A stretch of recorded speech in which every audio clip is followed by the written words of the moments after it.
Hi everybody, I think we're live. I hope I fixed the audio issues, so please let me know in the comments if you can hear me. I hope it's working.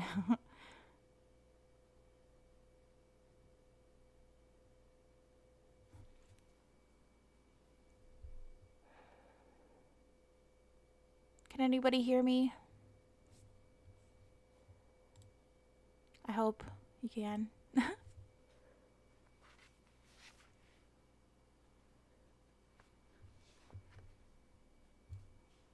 I'll just wait a minute or two to hear something.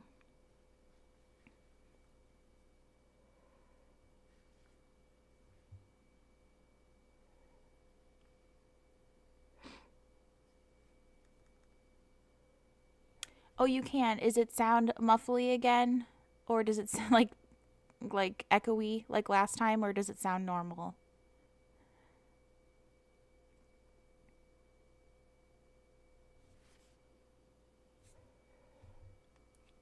Yay. Okay. Just let me know if the quality is good.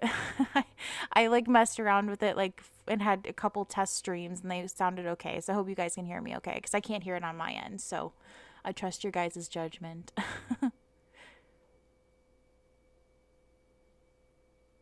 Yay. Okay, great. I'm going to just wait a second to see if more people can join cuz there was a few things I wanted to say before getting into this surprisingly excellent MacRiley episode from last night. I did not expect it, but I'll just wait just a second. But I hope everyone's doing okay.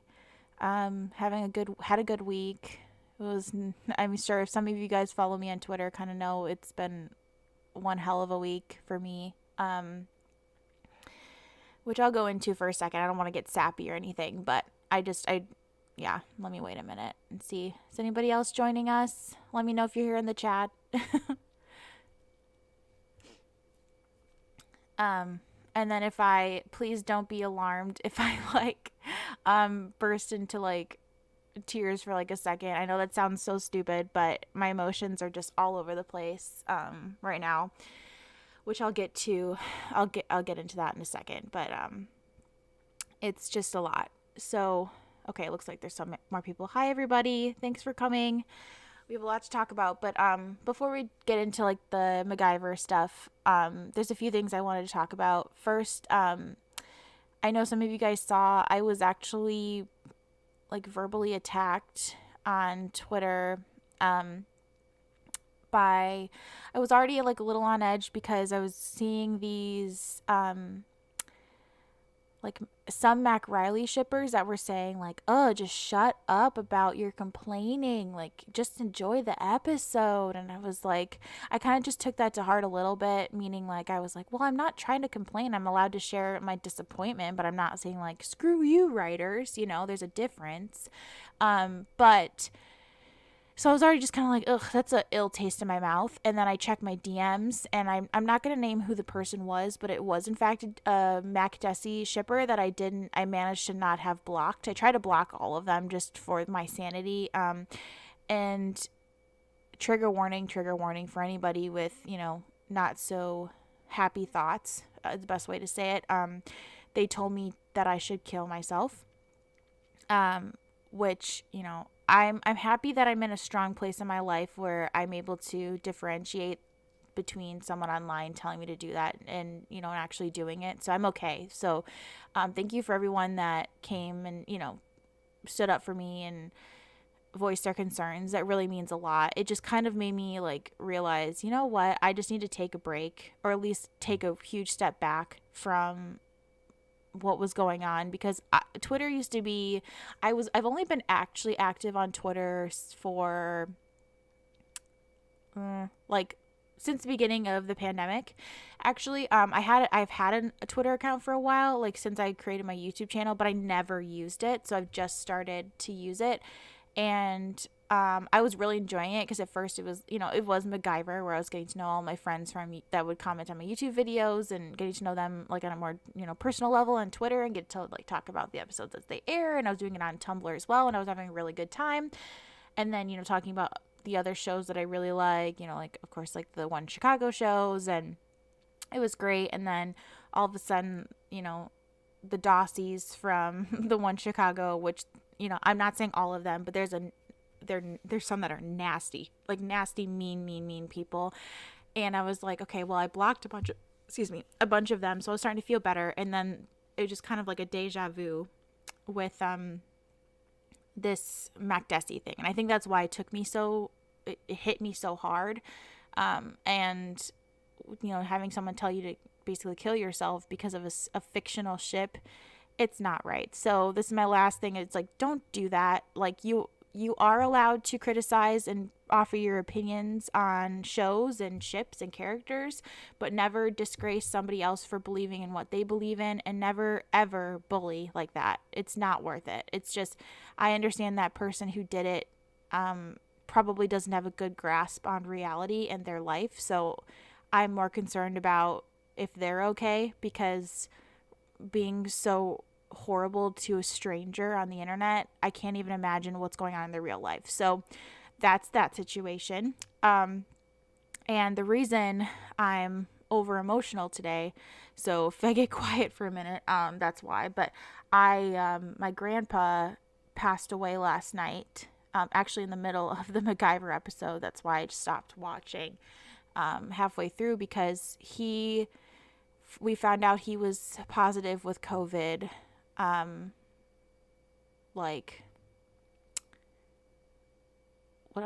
last Friday.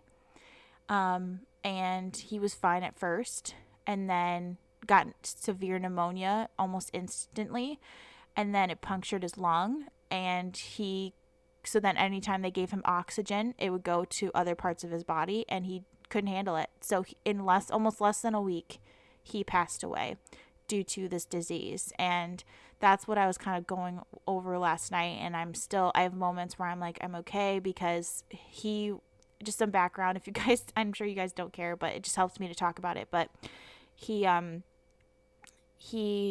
and my grandma were high school sweethearts, prom king and queen. They were the love of each other's lives, and my family, we're just really close, and they were my best friends, as cheesy as that sounds. And 2 years ago, my grandma passed away from pulmonary embolism. So it was just something completely, like, you can't do anything about it. It just happens.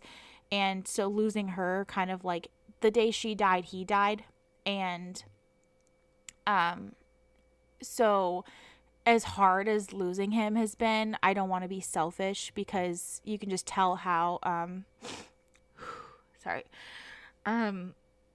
you can just tell how lonely and sad he was. So excuse me, sorry.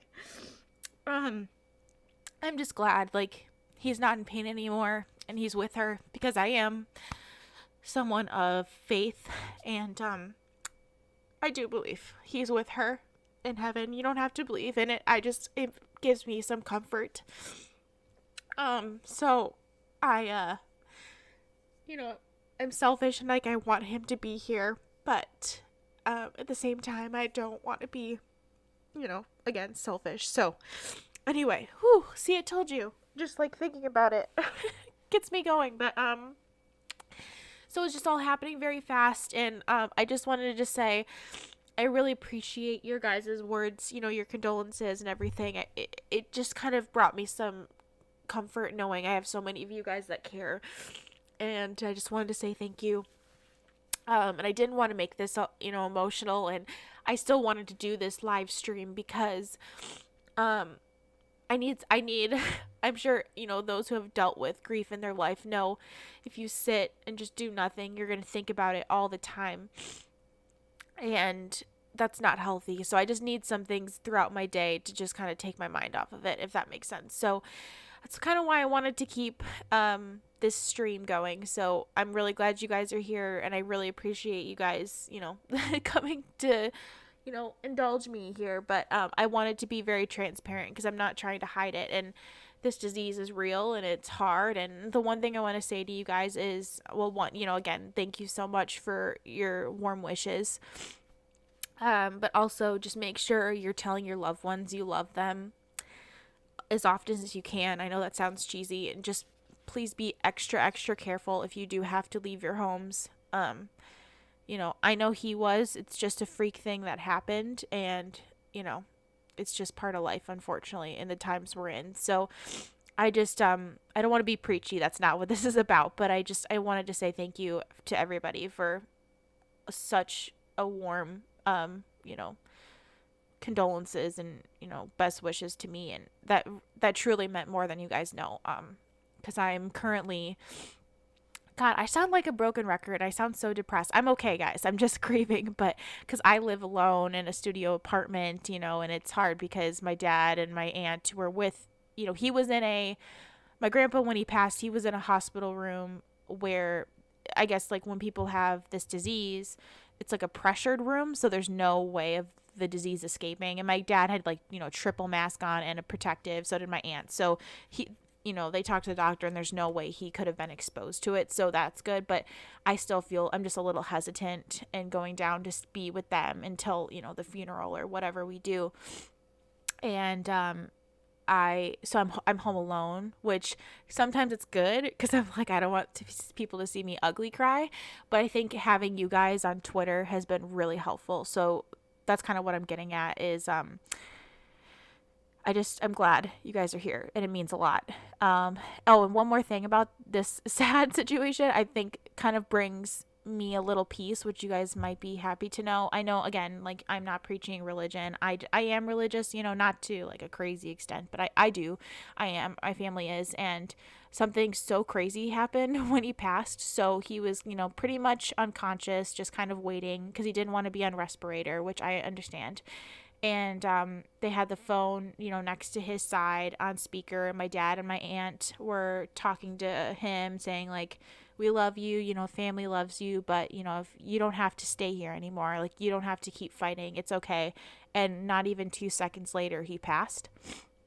And so the nurse, when when the nurse was done helping my grandpa, he came out to my dad and my aunt, and he's like, I've never seen anything like that. It's like you hear about it in TV and movies and you read about it, but that is real, that people hold on until they have to do what they have to do or hear what they need to hear. And he did. So that kind of brings me some peace knowing that, he's with the love of his life now, I'm sure, cracking jokes, and she's probably rolling her eyes. But they're both, no longer in pain, and I'm just being selfish. So I just want them here.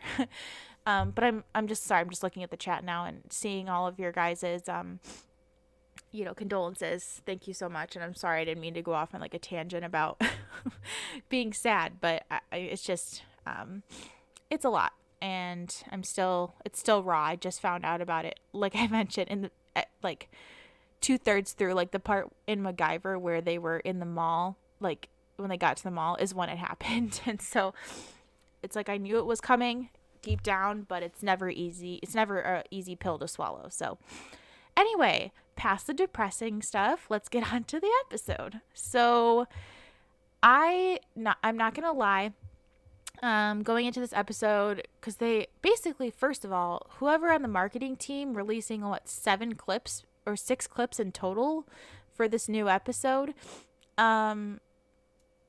I basically saw, at first I was like, man, I've seen this whole episode before it's even aired. I love a good, clip or two to get me excited about the show, like a sneak peek, but I never want to be spoiled like that. I will say the one plus to all of this is, like, thank goodness that, yes, those clips showed a lot, but they didn't show the stuff that I took away, like the biggest parts I took away from the show, or the episode. So that's good.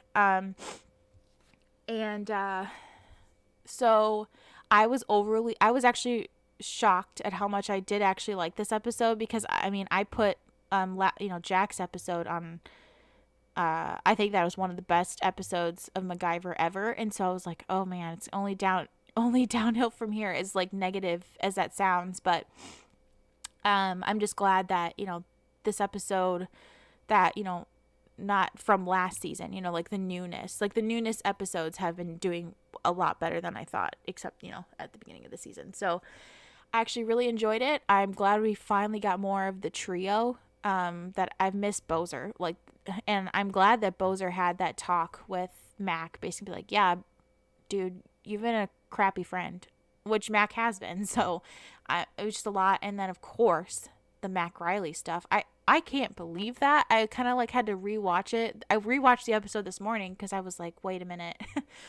Like, did that really happen? I can't believe that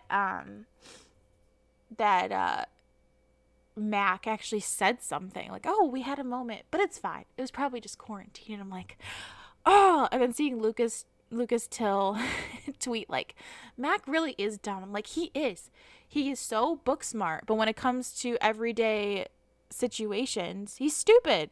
I want to like shake some sense, but Riley's being Riley's being cautious, not stupid, which I understand because I can't read Mac. I'm like, do you like Desi? Do you not? I don't get it. Like, it's like I think, in my opinion, I think Mac's relationship with Desi is all about comfort. He's like used to it. He, you know, and the thing that really was weird to me was when Mac was talking to Desi and was like, are we back together? Like, what's going on with us? And Desi's like, do we have to label it? I'm like, huh? This person you've been kind of in a relationship with for pretty much on and off 2 years, and you don't want to label it? I'm like, I just don't get it. I'm trying hard to like take a step backwards and like see what Desi is doing. I'm like, I don't get it. I don't know if she's ever really been like in love with Mac. I think they're both just want to be with somebody in a relationship, and those two were the closest at the time. We're like, I guess we can try it. That's cool, you know. And the last thing I'll say before because I see you guys are sending some comments, which is great. Yeah, please let me know your thoughts on the episode. But the last thing was the part people always think because I ship MacRiley and I don't ship MacDesi that I hate Desi, and that's not the truth. I have absolutely no connection to her because my entire opinion of Desi is always related to Mac, because basically like 2 episodes after she started, they started flirting, and I'm like, why do they do this? You know, they did it with Cage, kind of, nothing really went there, but you could just tell it was kind of like a flirty banter, and you know, and then nothing happened there. And the same thing with Desi, and I was like, as bad as it sounds, it makes Mac look like a man whore. You know, not to shame, but it's just like, any woman that comes your way, you just gotta be like, oh, she's cute, like, should I date her? I'm like, huh? And so that's what kills me about Desi, because she's like badass, and I never acknowledge that stuff because all I see is her and Mac, and it's like I roll, and then I just kind of like tune out, to be fair. So it's not the best. I should try to really give her the benefit of the doubt, but it's like when they're I don't think I'll ever take the time to really try to get to know Desi while she's with Mac, because I'm like, I don't care. I tune out. So anyway, I thought it was a great episode. As a vidder, I can't wait to use the metaphorical glass piece and that quote that Max said about, you know, you never know how things are going to happen or things change. And I'm just like, oh, I can hear it in a fan vid already. So expect that sometime next week, I'm sure. But yeah, so, all right, let's see these comments. Yep, the Mac Desi clip prepared me for the worst. Yeah, at first I was like so pissed, and I was like, like, I don't want to deal with this crap. More Mac Desi. Well, one, because they're cutesy. Oh yeah, one thing I forgot to mention, like Desi trying to be really cute and like bubbly and giggly in this episode felt really weird. I was like, she's not like that. It feels so forced. And so when they were playing that like weird like foot tap thing, I was like, they're trying to be the cute couple, and I'm like, I'm not buying it. Nope. But I will say, seeing that clip actually in the long run, I'm like, I'm glad they put it out, because now I was like, I'm glad that I wasn't blindsided by it and it didn't ruin all the amazing MacRiley development we actually got this episode, which I did not expect. So Olivia says Bozer is the best. He is. And it's like, he's been missing so much since even last season, like with the Codex stuff. And I forgot how much I miss Bozer. And it's like, I just hope the show goes back to what it used to be. Like, give me prime, like season 2, or end season 1, season 2, early season 3 vibes, if that makes sense. Like, I feel like that's kind of when they kind of just understood what their show was, and their dynamic was so good. Of course, like R.I.P. Jack, still miss that man. But I'm like, they need to give more time to the people that we really, really care about. Like, I'm not saying I don't care about Desi at all. I mean, not much, to be honest. But I'd say I hope the writers understand, like, a majority of the writers or the viewers have no connection to her. So we need to take care of the characters that have built the show to what it is. Ooh, you guys are typing fast. Okay.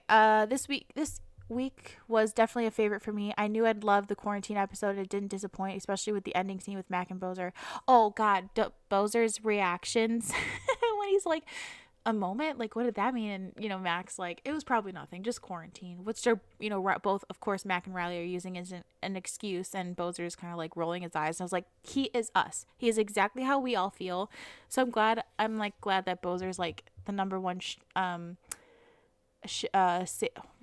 I trying to say? He's us. He's us shipping Mac Riley, and he's trying to get these two together, which I'm like, I would love it, like, oh my God, say this show goes on for 5 more years and, Mac and Riley end up getting married. I'm thinking of like a Kenzie and Deeks from NCIS LA situation. I'm like, what if instead of, because I think Hetty like married the two of them. I could see Bozer doing that, which cracks me up. But, and I was a little nervous to rewatch the episode this morning because, my grandpa did die from complications of COVID, and I was scared at like how this episode would make me feel, but it was actually, I think, because they kept it kind of lighthearted, it wasn't too bad.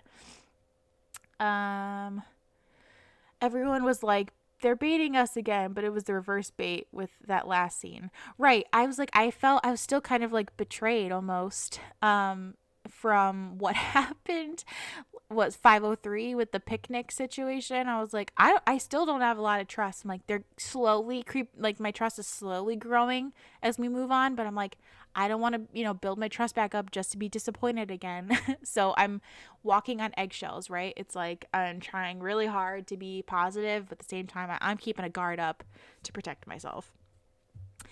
It feels like the promo team can't find the middle either. It's like nothing or all in. Oh, absolutely. It's like we get half a clip or no clip at all before an episode, or like, here's the full episode. Enjoy.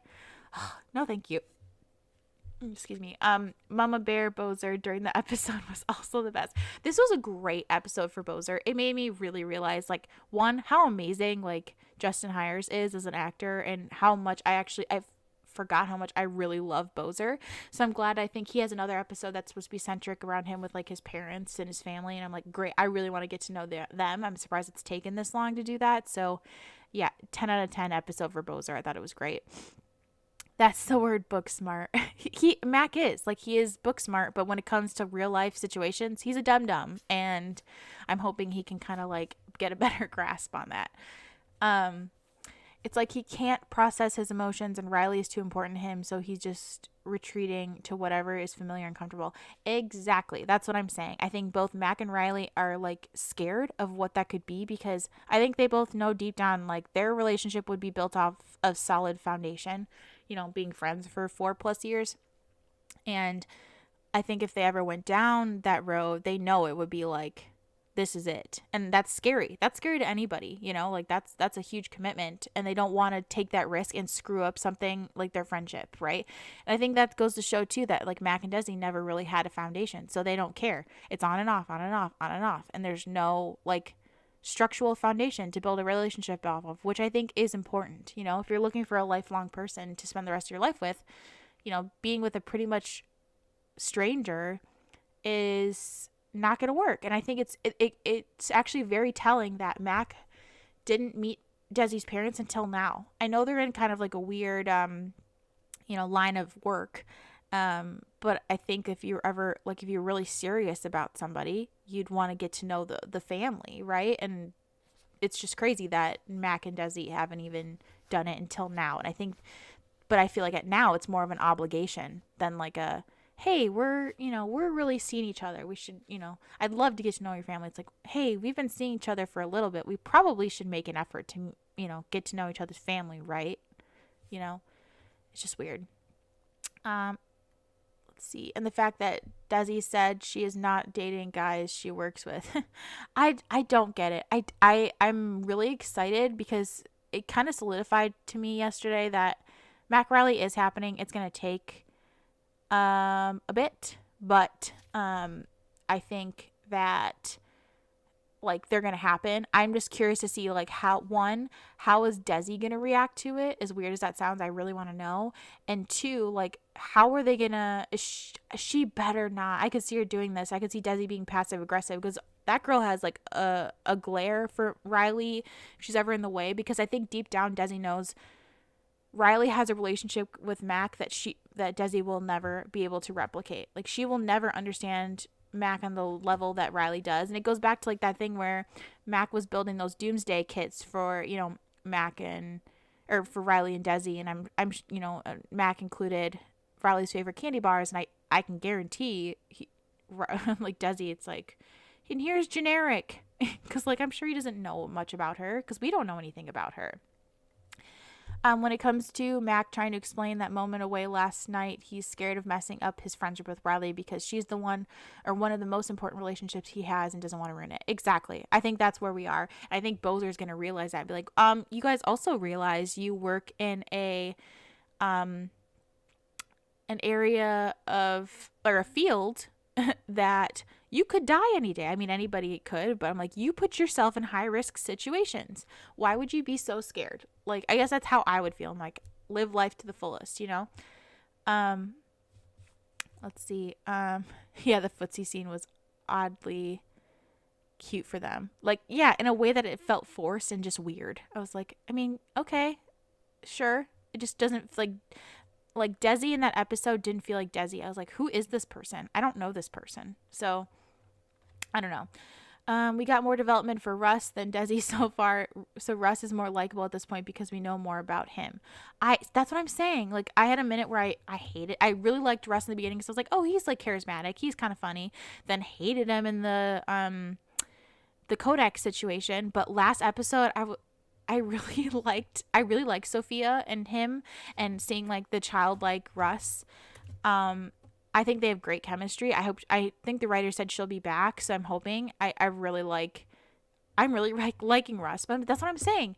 Even he's been on here for last season he came in and we already know more about him than Desi, and I think that's telling and sad. Is it Levy? I always never know how. Is it? I don't know. Levi. I don't want to mispronounce it.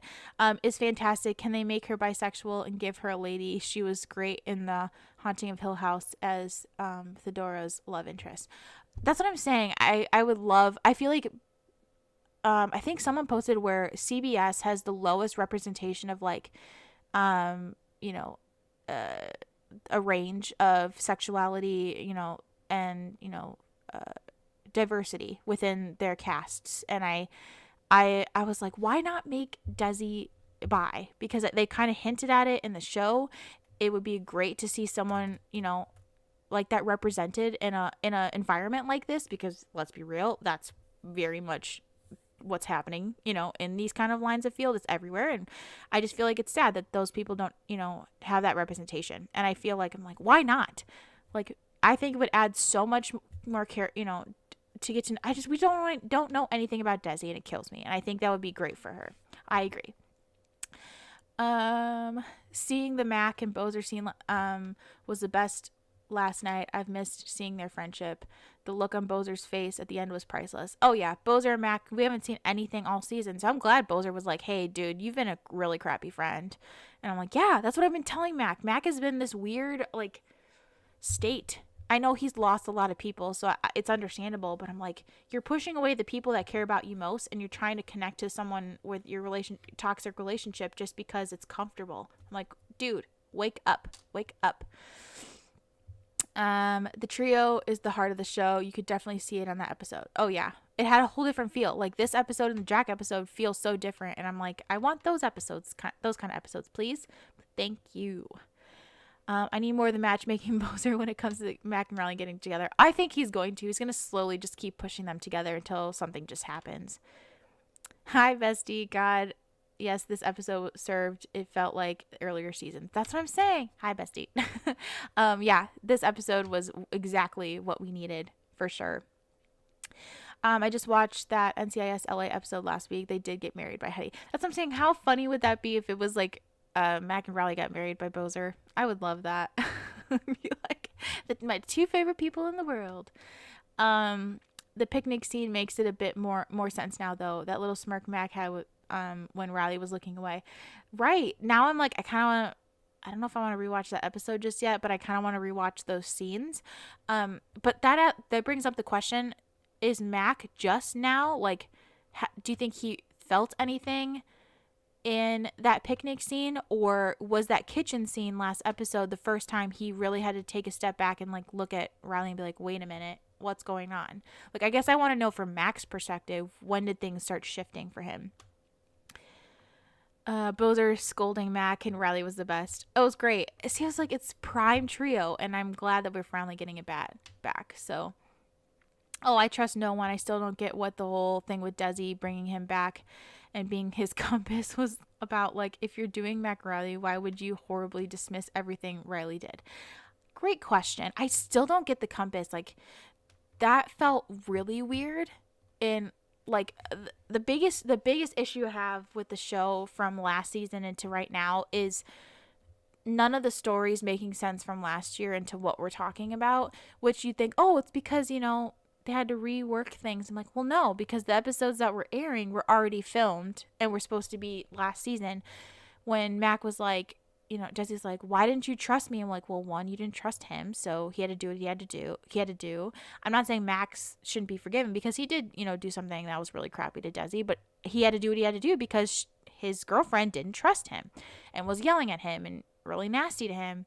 And the fact that, Desi is like getting all these apologies from everybody, and I'm like, why? You didn't trust him.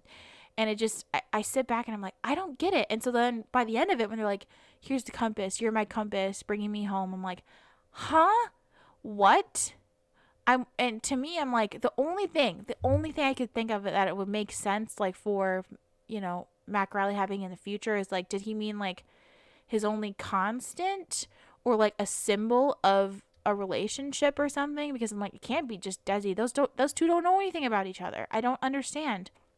When Riley is the one who sacrificed everything to help him, and she gets no thank you, she gets nothing, and she has to apologize to Desi. Just that part, last season, even though the cohesive story across the whole season wasn't my favorite, I felt like, we were learning a lot about Mac and his dark side, and Riley, how much she really cared for Mac and, was there for him. And then it's like they took 20 steps backwards because they're like, yeah, disregard that. It doesn't matter. Like, of course I want Mac Riley to be together, but I love Riley more. And I'm like, if this is how she's going to be treated, screw that. She deserves better. She just does. Mac's neighbors were so cute. They remind me of an older version of Mac and Riley. They were so cute. And I love when, I forget their last name, but when Riley's like, hey guys, they're like, hi, because they're like tied up and acting, and how like, the trio were acting so like casual about the situation. It's just, they're probably like, the couple probably like, what's going on? I don't understand. Yes, the Doomsday Kids said a whole lot back then. Exactly. The whole feel of the Mac and Desi was off last night. She just seemed so different, although I did like her having to keep her parents from trying to escape the house. I did really like that. That I thought was cute. It was just like the overly bubbly, like trying to make her something that she didn't seem. Like, Desi is not a happy-go-lucky person, or at least the Desi I've seen. So it just felt one forced and two just really out of character, and I didn't like it. Rest this episode was great. I do not trust his new friend though. Oh no, I could see her connected to like Kovacs Kovacs. Oh my god, Codex, and bringing that back up, or a Patricia Thornton situation where she's like deep down. What if she's like in connection to Murdoch somehow, and that's how that storyline comes to be? Like she's working with them. I could see that. Because not gonna lie, the Murdoch episode is the one I'm looking forward to the most next. All right, where did I leave off? Okay. I'm so curious what is going to be the thing that pushes Mac over the edge to realize it's something that he felt. I hate to do this trope, but what if they do something where it's like Riley, is kidnapped by Murdoch, um, and Mac is just like fearing that she's in trouble or hurt or something, and he's kind of like, oh crap, like this is serious. But I feel like that's just so cliche, so I'm hoping it's something different that makes him realize. And I just hope that Mac and Desi come to like an amicable breakup like ASAP. Mac has time to be single for a while, because something I'm dealing with in Chicago Fire with Brettsy is that, they want to be together. They both know that they have feelings for each other. But even though Gabby's been gone for 2 seasons, basically, they're just hesitant to be together because Brett's worst fear is that he's still in love with, his ex-wife. And I'm like, I have a gut feeling like that's what's going to happen with this situation, because I don't want Riley to go in and thinking like, are you just settling for me, one, because you broke up with Desi, or like what's going on? I just want to make sure they are clear that they both love each other, if that makes sense.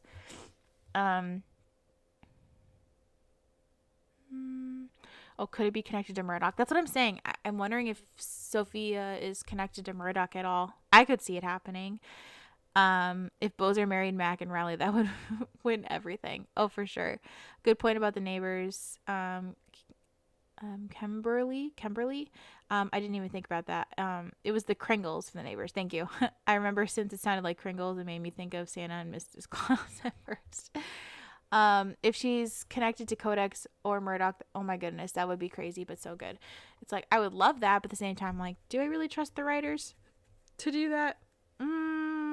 And add that much, dimension to their show, as harsh as that sounds. No, I don't think so. I hope so. If she's connected to Codex or Murdoch, oh yeah, it's her. Yes, can't wait to see Murdoch. Me too. He's one of my favorite like recurring characters ever, if not my favorite. I'm trying to understand their headspace, and it feels like they're playing both sides, but also at least make it logical. Like, even the casual viewer wouldn't remember Riley sacrificing everything and Desi is not. That's what I'm saying. Ugh. I don't know why. I think it's slowly you're starting to see with these little hints where Desi's like, one, didn't really want to have Mac meet her parents for the longest time, and it felt really weird when she did. And then two, last night before the pandemic, where she's like, do we have to label it? Like, what's the big deal? But then I don't understand, like, when you go back to present time, I forget what episode it was, but they were all on the deck, and, like, should we be getting together?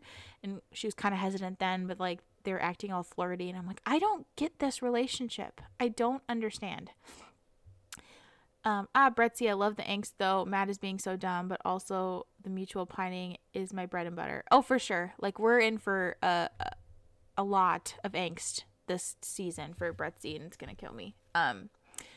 Is there anything else anybody wants to talk about with the MacRiley or the MacGyver episode? I thought it was great. It's helping being a good palate cleanser from the mess that we got for the rest of the episodes besides the Jack one. This season has just not been it for me, which is hard because I love editing Mac and Riley, of course, and I just had no inspiration until that Jack episode, so it just sucks. So then if nobody else has anything, I thought we could talk about like OTPs and just shipping, and I would love to know like what some of your guys's are. I think that was the beginning of 503 with Mac and Desi. Yeah, so I just think like I don't understand. And then Riley's discounting again, like, my feeling is they're probably just quarantined, right? Like, it's fine. We're just, like, on top of each other, so it doesn't mean anything. I'm like, well, Riley, you admitted to Bozer that you liked him way before that, so that's false. And I think Bozer knows that, and I think that, like, kind of plays into, like, what Bozer's reaction to,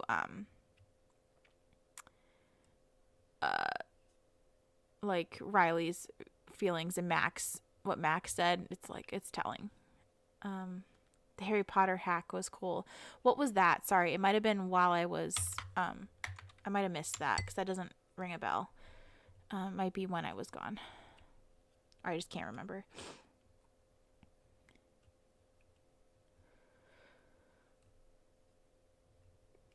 But let me know, guys, like what are your all-time favorite like OTPs? And it can be, TV or movies. I'm just curious. I always like to hear like what people say, cuz I have a lot of them. But oh, just a little side note. You all got me finally starting Chicago Fire last Saturday. I'm not at the beginning of season 3, episode 2. I got hooked fast. Oh, yay. I'm so glad. Oh, the Invisible. Thank you. Yeah, I'm so glad you finally started watching it. I'm just telling you now, there's some parts that just kind of gets like, like it's okay. I think it kind of hits a slump around like 5 and 6, at least for me personally. And then 7, 8, and 9 are really good. Like, to me, this season, it's only been 3 episodes, but this season is so much better than any season we've gotten. So Chicago Fire really stepped up its game. And Chicago PD is really good too. Great characters on that. They made the invisibility cloak. Thank you. I was like, I know like what you're talking about, but I'm also like in a haze clearly. So yeah, that was great. I was like, but realistically, I mean, a lot of these things I'm like, I don't think it can happen in real life really, but like that cloak one is one of those things where I was like, it was really cool, but I'm like, really? I don't know if that would actually work. I have so many, LOL. I do too. Like I have so many. I am a big shipper at heart, and they change too. Like some I'm like I've stuck with my whole life, or like for a good chunk of my life. And some I'm like, I don't really watch the show anymore. I don't watch, I don't really care much about them anymore. But the one that like comes to mind for me is my like all-time favorite is Corpanga, so Corey and Topanga from Boy Meets World, because it sounds so random, but Boy Meets World is probably one of my all-time favorite shows. It's one of those like comfort shows. Like I watched it growing up, and it brings me a lot of comfort, and so today I'm honestly probably going to be watching it just to put it on, just to make myself feel better.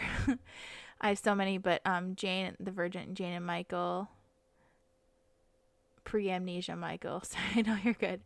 Yeah, I always liked them too. I never really got into that show as much, but I was like, I always liked Jane and Michael together over the other guy. Amy and Ephraim from Everwood.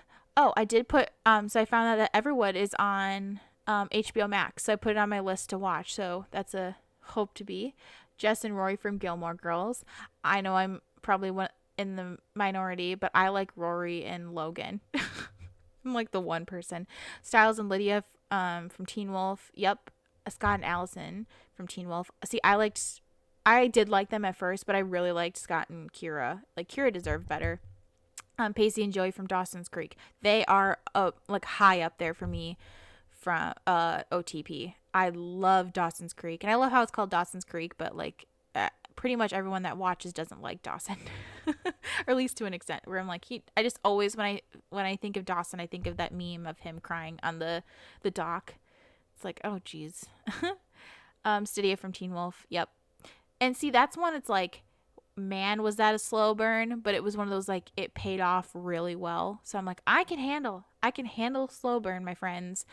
But like there's a point, or at least when it like it's one of those things like you build up and then it doesn't pan out. That's my worst fear with MacGyver or with MacRiley. I'm like, they better have like be together forever. I grew up loving Clark and Lana from Smallville, and Corey and Topanga from Boy Meets World too. They set my standards, I think. Yeah, if I know like some people think, oh, Boy Meets World is probably like a kiddie show. And it's like, I mean, they start off as children, yes. But the writers of that show were ahead of their time for sure. And like the writing on that show, every time I go back to it, I'm just like, geez, like the messages they're telling you about like life and love, it's insane. Like from like it's supposed to be like a younger demographic show, but it just, everyone's so well written. It makes me so happy. And their relationship like made me like put my standards for love very high. And obviously Mac and Riley is on the list too. Yeah, they have to be. And for me, it's like Brettsy too. I haven't really watched Chicago Fire for a long time. Like, I've only started a couple years ago, but those two crept up on me and I was like, okay, I get it. These two are so cute together. Yay, someone else likes Rory and Logan. Logan, I love him. Yes, I hope you'll like Everwood. Yeah, I put it on my my list, so it's on my to watch list for sure. It should have been called Joey's Creek. Yeah, it should have. I just like Dawson. He's one of my least favorite characters. He's just annoying to me. I liked Kira too, and she definitely deserved better. I just got attached to Scott and Allison early on. Oh yeah, I get it. I was shipping them too, for sure. When I saw Kira come in, I was like, ooh, she's cool. I just thought like they did Kira dirty. Tony and Ziva from NCIS. I used to be in college. I used to binge watch NCIS all the time, so I was a huge Tony and Ziva fan. I have to go back and rewatch because I haven't seen any of the new seasons with. I think her name's Ellie. I haven't seen her. Oh, yeah, Ellie and Nick. I haven't seen them yet. I stopped right when Ziva like left and Tony was starting to leave, and I was like, ugh, I don't want to keep watching, but it's on my list again. I have a huge list, if you guys know. Jess and Nick or Cece and Schmidt from New Girl. Yeah, New Girl is a good one where if I, makes me laugh. I love Cece and Schmidt. So funny. Yeah, it should have been Joey's Creek for sure. Or even just The Creek. Like it was in the finale. Yeah, agree. Dempsey from NCIS LA. Oh yeah, I used to it's not like I don't like them. I used to really, really like them. And then I'm like seasons behind, like 3 or 4 seasons behind NCIS LA. So I need to go back and rewatch that. I was trying to watch from the beginning, so I'm slowly making my way there. I try to always watch way too many shows at one time. My list is gigantic. Ty and Annie from Sweet Magnolias, they're going to be a slow burn. Yup. And yeah, Cassie, like I ship them too. I've made way more videos than I probably should have at this point with how little of footage we have of them. But I'm just glad that season 2 is coming because I need more scenes. I read the book, so I know what's kind of generally going to happen with them, and I'm excited. And already mad at Ty. I've only seen the episodes on and off over the years since my parents kept up with the show. And I also like Nick and Ellie now. Yeah, my dad is still a really big fan of like he loves like NCIS. I think he watches both of them actually, and I was a huge fan. I used to watch it all the time in college. It was like that in Law and Order SVU. I used to watch those all the time. So it's on my list for sure. Of course, Ty and Annie, they're going to be such an angsty slow burn. Oh, for sure. And it's like, part of me loves the angst, really, really, really loves it. And then part of me is like, why do I do this to myself? Monica and Chandler are the ultimate friendship to lovers trope. Absolutely. It was one of those things. I actually rewatched Friends at the beginning of the pandemic, and I hadn't watched it, over 5 years really.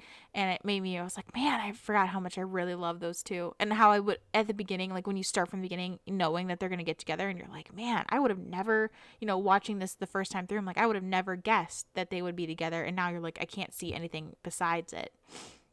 I watch both weekly, NCIS and NCIS LA. Yeah, I need to get back on that. Yep, I grew up watching SVU with my mom along with ER back when I was in middle school. Yeah, I've never seen ER, but SVU, my sister and I used to watch so much. I haven't watched recent stuff. I need to go back because the thing with TV is there's a few things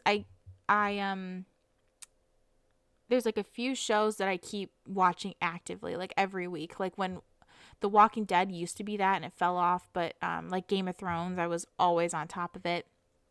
But then my things changed and I always go back to the shows that I love. Like my all-time favorite show ever was Parks and Rec. It still is. Or like Scrubs. You need to watch that if you've never seen Scrubs. It's phenomenal. That 70s show because I'm a Wisconsin girl, so it means a lot to me. And like Psych and stuff like that. So like sometimes if I don't get hooked right away, I just go back to my comfort shows, and those are some of them. oh, right now I'm high-key invested in Tim and Lucy from The Rookie. They're similar in the situation to Mac Riley where they're not going to happen, or are they not?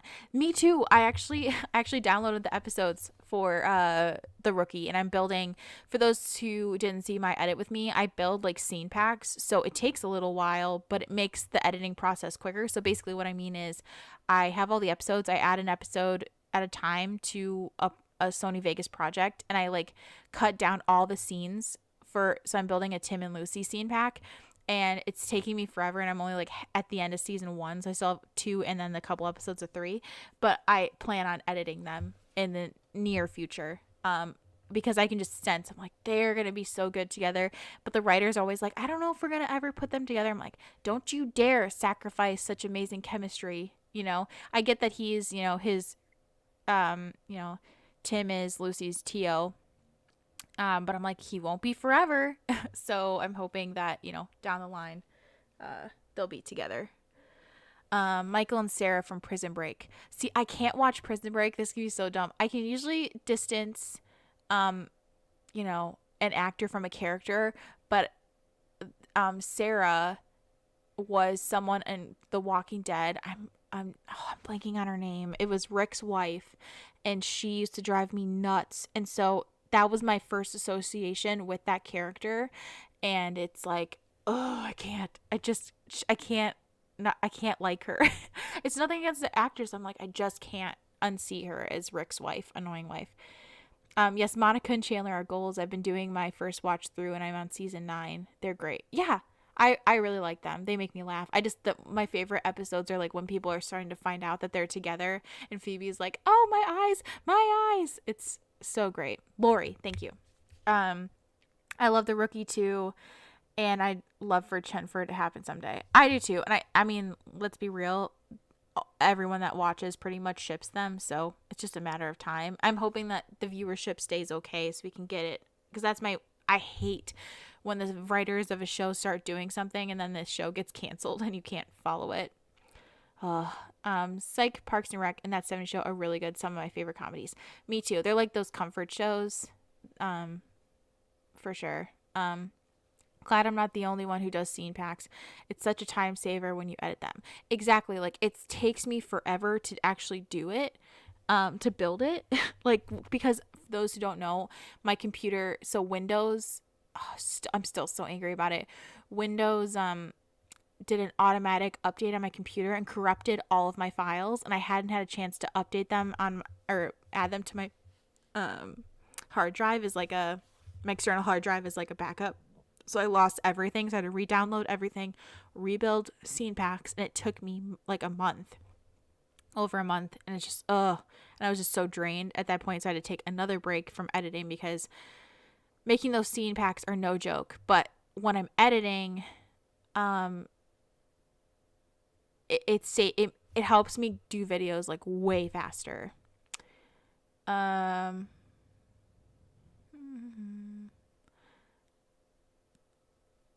Just the photo is Mac Riley, but this is live is about what ship, or is it all ships? Yeah, we talked about Mac Riley and the MacGyver episode at the beginning. Now we're just kind of talking about like our all-time favorite like OTPs, because I want adding to my massive TV watch list, and OTPs I always like to hear about like what people ship. I'm also still not over Bellark from the 100. Don't know if you watched it. Yeah, I actually liked Bellamy and Raven, and then I just stopped watching. It's not my cup of tea. But they did you guys dirty for Bellark. Absolutely. They did you dirty. Lori from The Walking Dead. Yeah, I don't like her. No, but like I was never a hardcore shipper, but man, they did their fans so dirty. I can't imagine shipping them for 7 years, and that's what I'm saying. That's my worst fear, is like something so stupid like that happening with like Mac Riley or Tim and Lucy or something. Like, no. Oh yeah, Clark and Alexa. Yep, I did like them. So what do you think about the scene at the end? I mean, he says to Bozer, there's a moment with Riles. What kind of moment? It was weird at the end. It was a flashback. So yeah, I think it's now I kind of want to, knowing that the last episode or the episode this week was a flashback, I kind of want to look at like the episode's not in a flashback and see if I notice anything different with Mac and Riley. I mean, I doubt it, but I'm like, now I'm knowing that Mac kind of is like aware that there's something going on, like with Riley. Oh God, I just think of Riley thinking like, oh my God, he knows. But I don't know. I just it's not what I expected, but as a vidder, I can't wait to use like all the stuff I got in that episode for Mac Riley. Finding out about Bellark made me so glad I never kept with the show about after being halfway into season 1. Yeah, I think I made it to like season 2 or something, and then I stopped. Season 2 or season 3? No, it might have been longer than that. Maybe end of season 3. Yeah, I want to say season 3 I made it to, and I was just like, nothing was drawing me back in. I really liked season 1 though. Season 1 is really good. If you ship Bellark, I'm so sorry. No one should ever have to deal with crap like that. That sucks. That writer is, he's sitting in like his evil lair, like laughing maniacally, being like, ha ha ha, suckers.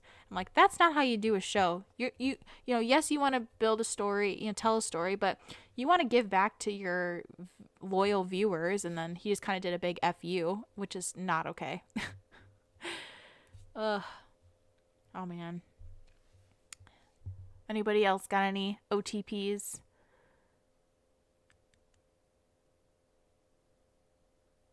Last night's scene also makes the end of last week's episode make sense too, with how Mac was watching out for Riley over everyone else's Jack stealth. That's true. That's a good point. Like, I mean, of course I always know they really care about each other, but now like thinking about it, that this happened before Jack's death and that Mac was like looking out for Riley, I'm like, oh, that just adds like so much more like depth to that, and it like hurts my heart. Like, oh, seeing them so broken like that is just horrible. Oh man. Yeah, I can't wait. Oh, I hope we don't have to wait for Mac Riley. I'm not saying I need it this season, because I'm pretty sure that like we're gonna get another season. I'm hopeful. But I don't know. They just have so much potential, and I hope like by the end of this season, or in the next, I'd say 5 episodes, I'm hoping Mac Desi is finally like done. Then we have some single Mac time, like, get over it. And I could see them doing a cliffhanger at the end of this season, something like, what did Monica say, where she's like, someone be having somebody will be like at someone's door late at night. I know some people think based off of behind the scenes picture it's like Mac and Bozer, which is fair, but I'm like, oh, I want it to be Mac Riley so bad. They always have each other's backs, but he was so much more protective in that episode. Yeah, and a part of me was like, oh, it's just because of the death, like, because they both, Jack meant so much to both of them. Like, now there's probably a lot more than that. Just want Mac to tell Riley, just a thanks for all, but they avoided it because they would also have to talk about the hand holding, and they're both running from the feelings. Okay, that's a great point, because now I'm thinking like, how far back does Max kind of, I don't think it was like, what do you say? Like, I don't think it was, obvious that Mac has feelings for Riley, but I think in his head he's kind of like, man, like something's shifting. Something was different, right? That's kind of how I took that scene. But now I think about it, if you go back to like what Dina was saying, with, Mac holding Riley's hand when they thought they were going to die, like, does that have any meaning, or is that more of like acknowledging they're there for each other? I don't know. I don't know what that handhold means now, knowing that Mac is aware of something that's going down. I hope it's not too long too, but I'd at least like a more official realization from Mac by the end of the season. Yeah, that's what I'm hoping too. I'm hoping Mac and Desi break up, which you can tell something's weird with them. I don't think it'll be much longer. Hopefully. I say that and I just jinxed it. Sorry, guys. But I'm hoping like the next 4 or 5 episodes, they're finally like, they have that talk and they're like, this is not working. Like, and I hope they part amicably. And then I need them to be single, like on their own for a while, like Mac especially, like on his own. And then I could see something like big happening and him like going to Riley and them having a talk or something. Because I'm like, if they have to push that until next season, like, come on. But I get at the same time, I'm sure the writers want to keep us invested, like keep us watching. Karen and Frank from Daredevil, The Punisher never happened because it got canceled. The buildup was fantastic. Yeah, I haven't seen that. Which is crazy. Oh, I've seen the Daredevil. I haven't seen the Punisher. I do like Marvel stuff. Like if anyone's watching WandaVision, it's so good. It's so good. Like I watched the episode last night because I need to get my mind off of it. And last night's episode was so good. Yeah, the door late at night scene, I was for MacReilly too. I've been holding out hope since I heard that. Me too, but part of me is like, well, Monica knows what she was doing and kind of hinted that it was MacReilly, but let's be real, it's probably Mac and Bozer, as sad as that is. I've always thought that 404 was where they both realized it when they had almost died, and how relieved he looked when he saved her. I mean, he did hold on a little longer. That's true.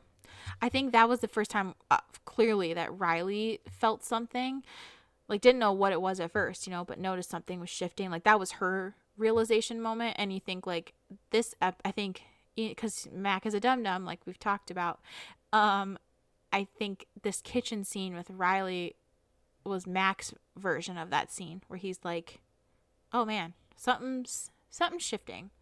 Cam and Mitch from Modern Family. I used to love Modern Family, and this is so stupid for me, but I stopped watching because I was so pissed that they kind of threw away the Haley and Andy relationship and put Haley back with that dumb kid. I forget his name. I was like, ugh, why would you do that? I just loved Haley and Andy together, and I just stopped watching. But yeah, Cam and Mitch are great. I still need to watch the new WandaVision. I've been loving it so far. Oh, I'm telling you, you gotta watch it. The new episode is so good of WandaVision. So good. It made me like really, really, really like the show. Reminds me of Chuck and Sarah when she kissed him because she thought they were gonna die. I love Chuck. That's another one. If you guys have never watched that, that's a great show. Yeah, Chuck and Sarah are a great, great, great duo. Except the last season kind of makes me angry, but I won't spoil it. WandaVision was lit. That final scene though, yeah, I won't spoil anything, but you guys, if you're not watching WandaVision, do it. That episode last night, ooh, did not expect that. For sure 404 was Mac's aha moment. I think it was even after all Mac remembers the scenes in the kitchen and talked about it with Bose, but now it's a flashback, so maybe he'll forget that. Oh, don't say that. No, Haley and Andy, they effed up with them. They did. I was so pissed. I was so sad. I'm planning to watch the new WandaVision today, so that's good to know. Yeah, it's good. It's really good. I kind of want to rewatch all 3 in a row now and just see how they connect. But yeah. Sorry, I'm just checking. I've been everyone's on Facebook posting about, sorry, I don't mean to get sappy. It's like about my grandpa, and it's like, seeing his picture just like sucks. It makes me sad.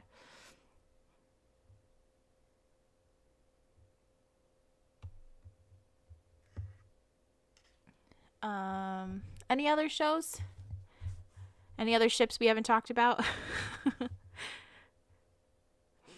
But yeah, I feel I'm glad this week's episode of MacGyver was a lot better than I thought it was going to be. I came in with low expectations because I was like, I want my trio, I want my Rack Riley, but I've been baited before by these people. I'm hesitant, so I will say I did get a little bit of trust back. I won't say a lot, but enough.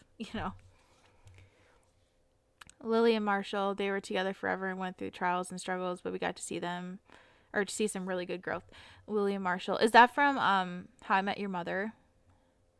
I watched that like at the beginning, but I can't remember if that's who you're referring to. But I'm also glad that we saw the trio. It was really nice, and less of Desi. I meant not for being mad, but glad that there was less of Desi. Yeah, I think they needed to do that because way too much Desi heavy episodes. I think that's another reason why I'm like having a hard time with trying to like Desi, because she's just, there's so much of her, and I'm like, because I think they're trying so hard to make up for not giving any development to her, and it's making me like have a bad taste in my mouth.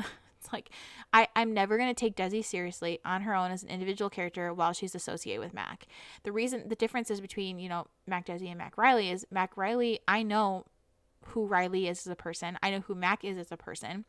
And so I'd want them together. I know who Mac is. I have no clue who Desi is. So why would I want them together? Why would I want to put Desi with somebody I care so much about? Because I don't know anything about her. I know nothing about her. If you ever used to watch Degrassi, I was a big Sean and Emma, Craig and Ellie and Claire shipper. I have not. I've seen clips, but I've never really watched it. Yes, How I Met Your Mother. Yeah, I watched How I Met Your Mother on and off for a while. Yeah, Lily and Marshall were great, and I'm so mad because I was Barney and Robin, and then how they did them dirty too. Ugh.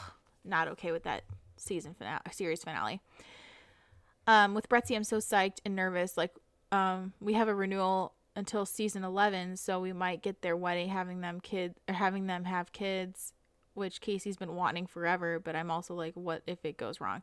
Yeah, I think it's like, I'm sure the writers always plan for Gabby and Matt to be, an end game per se, but at the same time, actors leave shows. The show has been on the air for 9 years, and it's still going to be on for 2 more after, at least. So of course she wants to leave and do other things. But then along came a new opportunity, and Cara and Jesse have amazing chemistry on and off the screen, and so the writers did what they thought they should do, is like, hey, we see an opportunity, because why keep one of your main characters like Matt Casey single just to be single? Like, no, that man has wanted a child since season 1, episode 1. Give him a damn child. And I'm like, Brett is someone who is so caring, and if I'm gonna want Matt to be with anybody, it's gonna be her. They both, I think, to me, they are an endgame couple. I can't wait for them to be together. I just hope the writers don't screw them up. But the thing is, they've gave them 2 seasons of like pure development in their relationship, so I don't think they're going anywhere anytime soon. I'm getting like a Stellar Ride vibe. I also like Maya and Zig in the final seasons too. They were so angsty, but really brought out the best in each other. Yeah, sorry, I've never seen it. What do you think now for all the MacGyver? I mean, the show, not the character, just in the show and all. Sorry, Dina, I'm sorry, I don't understand your question. Jamie and Eddie, Blue Blood. They're so cute. I love Jamie, or Eddie. I love Eddie. She's so great. They're such a cute couple. Knowing that all of the Chicago shows got 2 season pickups this year makes me happy that I finally joined. Oh yeah, so happy you're here. You have a lot to look forward to. Like, they're not going anywhere anytime soon. How I Met Your Mother is an exercise in how not to write a finale. If you can't grow with your characters, don't write shows. That's what I'm saying. They did us dirty. To like, I thought Barney and Robin had great development, and then to be like, psych. I'm like, no, I'm still not okay with that. Yes, let Matt be a dad already. He was so good taking care of his godsons in season 2. That's what I'm saying. Give that man a child. And I just love how pure and amazing Sylvie is. Like, she's such a sweet person, and that's what Matt deserves. Because I'm not gonna lie, I did ship Gabby and Casey at the beginning. I was like, I mean, not like I would want to vid them. I really, really like them, and I was like, they're fine. Like, okay. But then as the seasons went on, it's like I disliked Gabby more and more and more, and I was like, okay, never mind. I really don't want, because I love Matt Casey. I love that man. As dumb as he is, I love him. But I was like, I just don't want them together. It doesn't work. And then how crazy Gabby was, at the end, it's like, I don't want to say a woman's independence, makes me not like her, but the way Gabby was doing it when she was in I thought a solid relationship with Matt, and she's making all these decisions on her own. It just seems like Gabby is a person that is not meant for marriage, meaning like, which is fine. Not everybody is, but I think she just would always put herself first. And when you're in a marriage, you can't do that. It's all about compromise. And I think like it wasn't going to work. So who knows? Like even if she would have stayed on the show or would have left, I hope deep down they wouldn't have been together, because I like the Matt I see when he was like with Sylvie. Like he was happy again, laughing again. Like I hadn't seen him in a long time. And I think they're going to be great together. It's so unrealistic for people to want him to be single forever or wait and pine for Gabby for the rest of his life. He deserves his happiness. That's what I'm saying. Like Brett is I think Brett would make a really great partner, and they clearly have chemistry. And that scene last episode killed me when, Brett was like, I think we need to, this can never happen again. And like when he looked like he was about to cry when she left, and then seeing her about to cry like in the bathroom, oh, it killed me. I was like, you guys want to be together so bad, and you're letting this Gabby thing. So I'm hoping, like, I think it is important to address the Gabby situation, because I never want that to be a roadblock they have to deal with the entirety of their relationship. But I'm hoping they can wrap that crap up by the end of the season at the absolute latest. Like, I'm sick of hearing about Gabby. She's been gone for 2 years. Like, move on.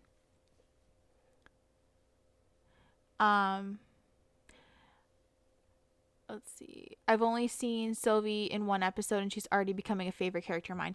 Yep, and she is my favorite character, I think, in the show now. Like, she has some of the best development, so I can't wait for you to hear about it. And I'm with you on Matt and Gabby. I didn't mind them, but I'm not really shipping them together. Yeah, every season that goes on, it gets harder and harder. It got harder and harder for me to ship them. I may be the only one, but I feel like for Gabby, it was always her way or no way. No, that's what I'm saying. Yeah, which is fine. That's how some people are. I'm never going to dock somebody for their independence, but you can just tell the way she was, it was never going to work with a relationship. Like it's about compromise and working together as a team. And like she just didn't do that with Matt, and he deserves better. Exactly. They're such kindness, selfless people, and they've always given so much of themselves to other people and have some love them just as much and put them first. Perfection. That's what I'm saying. I think Matt and Brett are honestly perfect for each other. They're good. They both, how do I want to say this? They both bring out the good in each other, which you didn't see it with Gabby and Matt. Like Gabby brought out the worst in Matt, and it just didn't like it. I'm more invested in the other relationships. Yep. I'm honestly shipping Bretzy from seeing all the fan vids you made before starting the show. Oh, yeah. They just be patient. I would say for now, just enjoy Brett's development. She goes through a lot, and she's just a really good written character. I'm just like, I want to shake her and be like, can you and Matt just sit down and have a damn conversation and like just be together? It's getting old. It's just too much. All right. Anything else? Any other OTPs? Or any shows you want to talk about? Do you think Mac will recognize he and Desi are toxic, even if sometimes there were nice moments, like at the end of episode 6 when Riley said, lucky I didn't, look how cute they are. Besides Riley feels, I don't think they're ever going to say toxic. I think it's going to be more of like, why are we trying to make this happen? When it feels like it's taking more effort and it's not, like, just basically saying it's not working. I can see them breaking up amicably. I'm hoping that's what they do. And just say like, hey, we've really tried. It's been 2 years. It's like, I care about you, but I just don't think we are meant to be together. They are incredibly hard to watch as it goes on, and let's be frank, if people want to say girl code for Sylvie, Gabby was eyeing Matt while he was engaged to Hallie. That's what I'm saying. I've been saying that forever. I'm like, all these, see, I'm saying I don't want to say all dossies, because it's not all dossies, but there's quite a few that are crazy, like absolute, like, I don't like to throw that word around very often, but they're crazy, and they make up lies to like further their narrative, and it pisses me off. But basically they'll say like, girl code, how could she ever? I'm like, well, one, Gabby left. Two, it's been 2 years and she's gone. Like, I think it'd be different if she was in Chicago. That girl is in another country. Three, Monica, like, because I think the thing is, those crazy Dossies put Monica, the girl who plays Gabby, on a pedestal, and they think, like, they call us racist. They call it like Matt and Sylvie, like, incest. I'm like, oh geez, I hate that argument. It's so stupid. And I'm like, Monica has had to go out and say, guys, Gabby left. Matt can date whoever the hell he wants. So I think at the point is, they think that these crazy Dossies think they're speaking the truth, and they would, like, they're so, this is the part that makes me laugh, and that makes me kind of like a mean girl, and I'm not trying to be. What makes me laugh is those Dossies that speak like that. They're just like, guys, it's fine. Like, the creators would never do that to Gabby. I'm like, she's been gone for 2 years, and it's clear what the writers are doing. All of this development for Brettsy would not be to have them not be together. Like, hello. So it makes me laugh, where I'm like, I just don't even listen to them anymore, because I know what's gonna happen. They're gonna be together. Why would you develop a couple like this just be like, you know what, nah, never mind? So I'm just letting them spew their hate, spew their lies, because it's gonna come like, karma's a bitch. It's gonna smack them right in the face. It's coming for them. Also, Chicago Fire needs to give us a main gay couple. Like, it's been 9 years. Yeah, it's bad. Like, there's, again, not a lot of representation. There needs to be more. Like, Emily Foster, being bisexual was the closest we ever got to that, and she was there for 2 seasons and gone. So I'm hoping, soon we'll get somebody. Seeing Brett save someone and teach Gabby something she didn't know in her very first episode was the best. Oh yeah. Because Gabby thinks she's, the greatest person to ever walk the planet. And it's like, okay. I just think someone should have I would have been more fine with Gabby if someone brought her down and off her pedestal. But that girl, it's like, I gave it to her. She's confident in herself, but it kind of alienates herself and pushes everybody away. It should have been OTB Damon and Bonnie, or Bonnie with any male. Kat Graham had chemistry with everybody. Yeah, I always secretly shipped Damon and Bonnie. I thought they were cute. Don't get me started on the Vampire Diaries, the originals. They did every single ship dirty except Delana. Like, there's so many popular ships and everyone got played. I did actually really like Stefan and Caroline. I think that's kind of a reason why I really like Brettsy, because I kind of get the same vibe from them, meaning, like, they're both genuinely good people. You always like to see two genuinely good people together. Yeah, don't really toxic, but toxic, hard to say. I mean, they tried, don't know how much, and that's not working. Come on, like, the tweet of Lucas Till, Mac was so dumb, it was nothing. Come on. Yeah, even, I think deep down, like, Lucas Till, like, the guy that plays MacGyver, is a huge MacRiley shipper. I think we all are. I think everybody is. Even, yeah, I think, yeah, it's a matter of time. I mean, if Chicago Fire, we have Ritter as oh, that's right, as the LGBTQ community representation, but still very bad. That's right, yeah, because we don't touch on it. The only time we really touched on it was that episode where, spoilers for you, classically cool, but the one where they were planning, like, Severide's birthday trip, and we got to finally really see the boyfriend and, like, hear about, a notion of it, which I know, like, you don't always want to bring it into the show, but it's like, I feel like we need more of it. And I think, but I'm glad that Ritter, now that he's a series regular this season, so I'm hoping we'll see more of that. I could have seen Damon and Bonnie, but I always liked the ending with Damon and Elena instead. The way it came full circle. Yeah. Lucas's tweet made my night last night when he said how stupid Mac was being. Yeah, I think that's, like, what our whole Mac Raleigh fandom has been like. I just want to shake some sense into him. He's acting stupid. He's acting stupid. Ugh, man. But I'm telling you, that man is a genius when it comes to chemistry and physics and, working with his hands. But when it comes to relationships and everyday life, that man is clueless. He is clueless.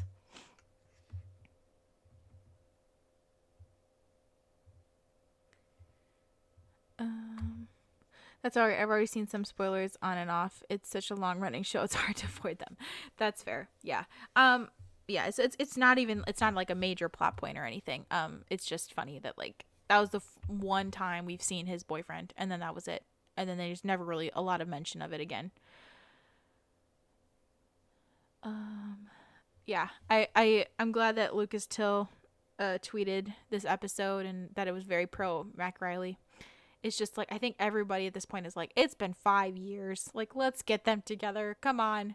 Like there's been an active fandom out there shipping them. It's kind of like the Kenzie and Deeks thing from NCIS LA. Like it was a lot of like, will they, won't they, and then they finally did it. I have to look at what season that was, but it's like at a matter of time you're like, just do it. He may be a dum dum, but he's our dum dum. Oh, I love that, Olivia. Exactly. I call him a dum dum, but when I say that, it's out of love because it's like you said, he's our dum dum. That's why I say dum dum. It sounds dumb, but I say that because I don't want to say like he's stupid, he's being like an idiot, because it's like, no, those are hateful. It's like I say dum dum because I'm like, live up to your potential. Yeah, he's book smart, not street smart. Yeah, exactly. I always laugh because that's how my sister, like I always explain, like my sister and I, where I was gifted in the street smarts, like, and I was never done. Like I did decent in college. I almost graduated with like a 3.8, but I had to like 3.9.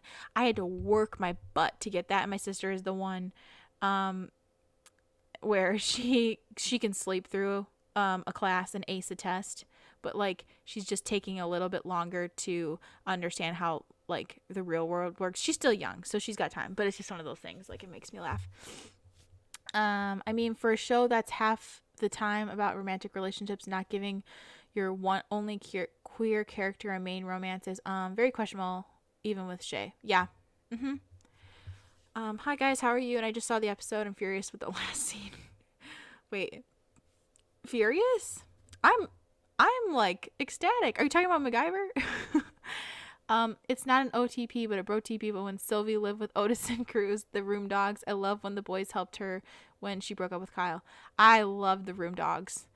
Dempsey kissed at the end of season 4, but didn't get together until season 6. That's what I'm saying. It took them pretty much almost over 4 seasons to like kiss, right?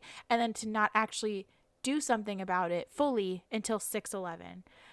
Oh, I'm scared that's what's going to happen with MacRiley, because then the writers are going to like, we'll give him a little taste of it and then we'll put it to the back and not talk about it for 2 more years. I'm just scared it's going to get canceled before that happens.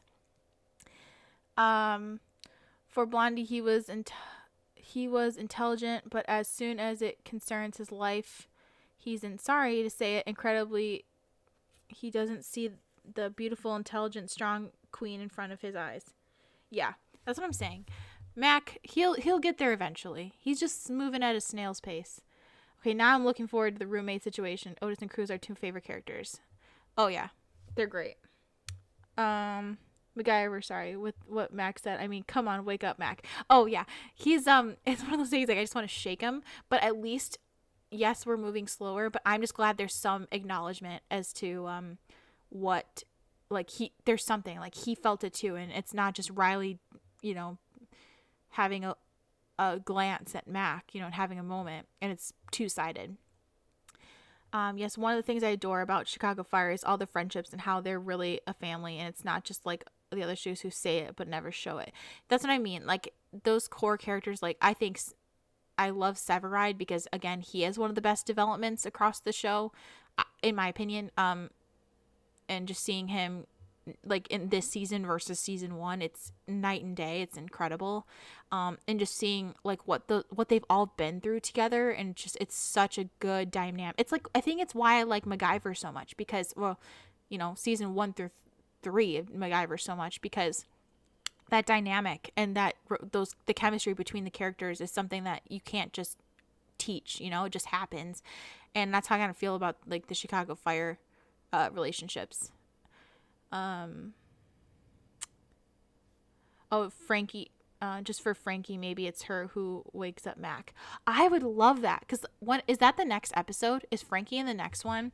Because I would love that maybe Frankie witnesses how, because I think in that episode we saw, like, based on like Peter's clips he posted like last year, where it's like Desi yelling at Mac again, and I could see Frankie being like, are you like together? Like, what the hell? Like, why are you guys acting like that? Gianna and Gallo, I love the shameless flirting. Yeah, there's someone where, like, I never would have thought they were going to be a thing, but now that they kind of are going towards that direction, I really hope it works out. I think they're so cute. Like, aw, young love. Completely agree with you. Sal, Ellie, I love the family aspect of Chicago Fire. Yeah. But the MacGyver episode was like a throwback, right? Yeah, the one, it was before, like, when, you know, the quarantine kind of started. So kind of like, now I'm like, I really want to see how Mac reacts to Riley in any situation. I've been loving Severide so much now that I'm further into the show, but at the beginning I was iffy about him. Boy had some serious issues. I'm telling you, he still goes through a lot, but his development is chef's kiss. It's amazing. Kelly's character development is amazing. He's my favorite from Chicago Fire. Yeah, I have my 3 favorites. It's Kelly, Casey, and Sylvie. I just love them. And Stella's becoming a really good favorite of mine too. Like, basically the 2 core couples. Wait, who's Frankie? I can't remember. She's the Mac's friend, where she, you know, they thought she died and she was actually in hiding because she knew too much information. I can't remember the exact details about that episode, but it's played by Ali Mashaka from, like, Ali and AJ, if that helps you. I would love Frankie talking some sense into Mac, since we know she was the one person that meant a lot to him, and we already know he will listen to her. And right, and I feel like also they trust, like, he trusts her, you know, like, there's already a foundation there. So if she was saying something, it wouldn't be just like a stranger being like, what's going on between you two, you know? Like, he's probably like, hey, like, what is going on? Like, all of those little storylines, like Brett and Mouch writing a book, or them doing a scavenger hunt, but also we get the Severide Sylvie friendship. Yeah, I agree. I hope we get more of the Severide Sylvie friendship in the future, you know, with hopefully Casey and Sylvie dating. Oh yeah, Mac's friend from MIT. Yep. The writers in MacGyver can't even keep track of their timeline. They need a diagram. I'm not gonna lie, I gave up on trying to understand the timeline. I don't get it. I have no clue. I have no idea what's going on. Casey and Severide are both my faves so far from Chicago Fire. I just think, like, they're both so different, which is a good thing, but I just love their relationship. You know, how close they are. What the hell, loved your voice when you said that. I don't even know what I sounded like. I'm like, what the hell? I've just been loving Jay on Chicago PD. Yeah, Jay is great. I liked Erin, you know, of course I won't say anything. Never mind. And then I like everybody. Burgess is another favorite. She is someone where, watch out for her development. It's incredible. I love everyone in PD. Never mind. I'm not. I was just thinking. I was like, actually, I'm gonna end up listing everybody. Yeah, PD has a great cast. But in my opinion, I can't get into Chicago Fire. I just can't. Or not Chicago Fire. Chicago Med. I've tried so hard. Too. It's like, I will say I do like the newer episodes. Like, this season have been actually pretty good. It's one of the things, like, I watch it, like, I binged it at the beginning of quarantine because I was sick of not knowing anything about these people, and it was like, I liked it, I'm just not connected. That's the thing, is, like, I have connections to the Chicago PD people and the Fire, but in Med, I'm like, I already know about Erin leaving. LOL, it's alright, just say what you're gonna do. I like Erin, you know, with, but I really like Haley when she comes in, Haley Upton. I really like her too. The thing is, now Riley is in her own apartment, and she said that she's over him, which of course I don't believe. No, I don't think anybody believes it. I think we're gonna get a lot of, like, the two of them sitting alone now and being like, man, I really missed having her around, and that kind of being something that helps bring up, like, oh, do I really like her? If that makes sense, like, kind of starting that conversation. The thing is, I knew more about PD going into fire. Ah, okay. I'm so salty about the Roe water situation. Kevin needs a woman stat. Yeah, I was so sad to see Rojas go like so fast because I was just starting to like her. But at the same time, I'm glad for her new opportunity. I think she's on like Legends of Tomorrow. But I'm like, yeah, give Atwater a woman. That man deserves it. He is amazing. I love him. Bozer's our Bose is definitely the dear captain of the ship. It's funny to see this. Oh, he's gonna be the one like slowly pushing them to each other. I can see it. And then like when they finally get together and be like, thank God, it's about time. I could see that for sure. I'm looking forward to Haley coming in. From what I've seen, I'm really gonna like her. Yeah, she's a lot of like depth to her, meaning like or history, I guess I should say, that gets really interesting. I think you're gonna really like. How many episodes do you think they're gonna drag out of this Kelly thing from the recent ep?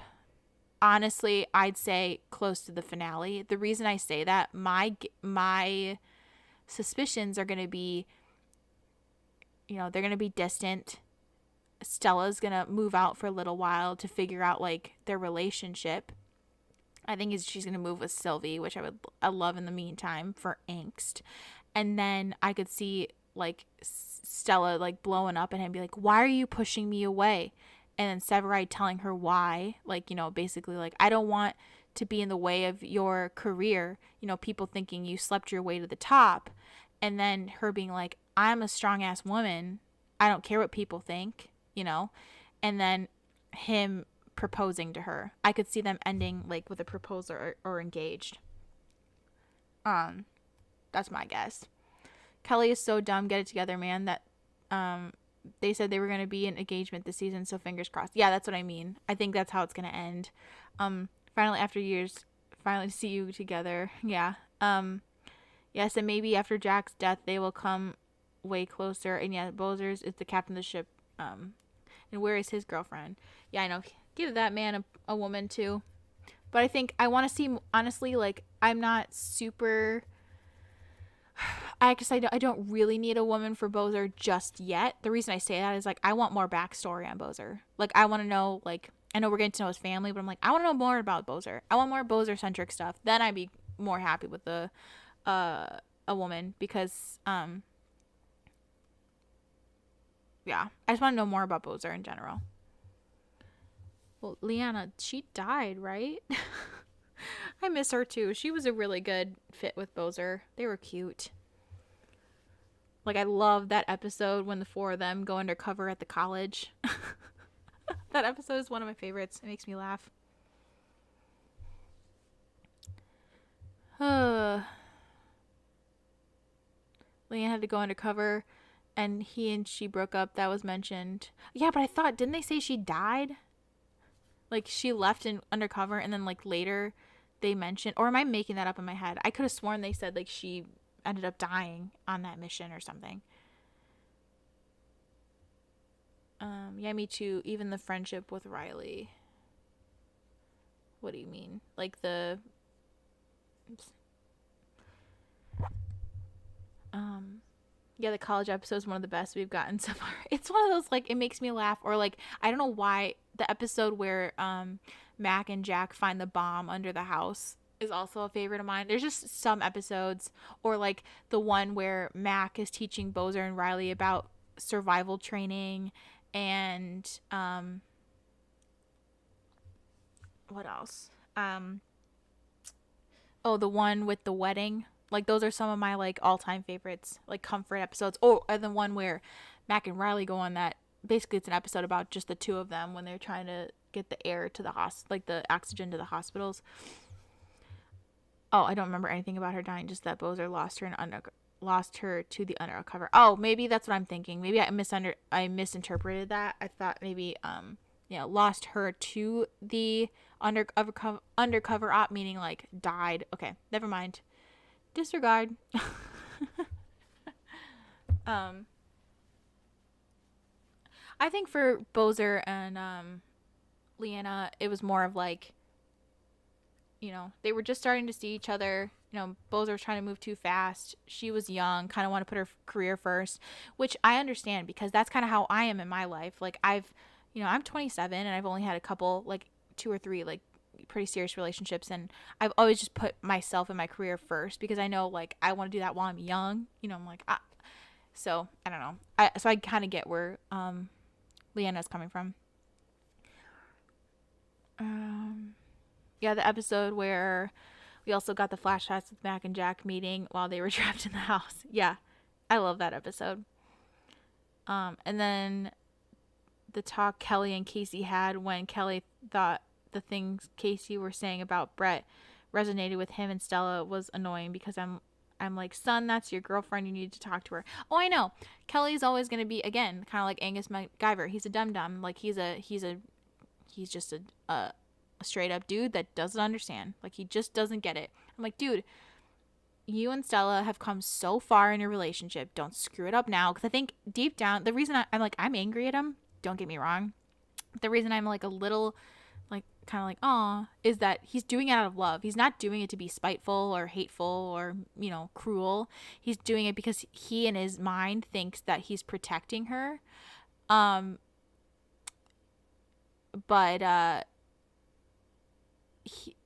we know he's being stupid. So I just hope like him and Stella, whenever they have the talk about this whole situation, that ends any of this stupid like ways of thinking for Kelly.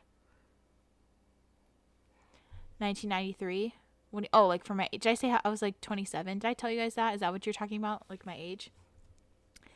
Yeah, I just turned 27 this month. I forgot like a little over a week and a half ago.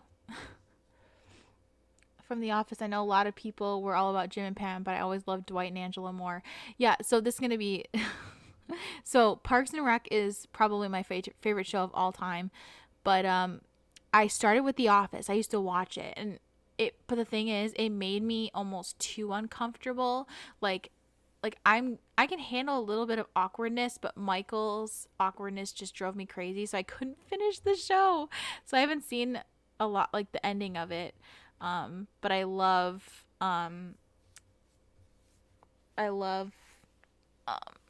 Parks and Rec because to me it's like the less awkward version of The Office. Oh, happy belated birthday! Happy birthday then. Oh, thank you. Yeah, it was January 14th. It's my first COVID birthday. Just sad. It sucks, but what can you do? Oh, thank you guys.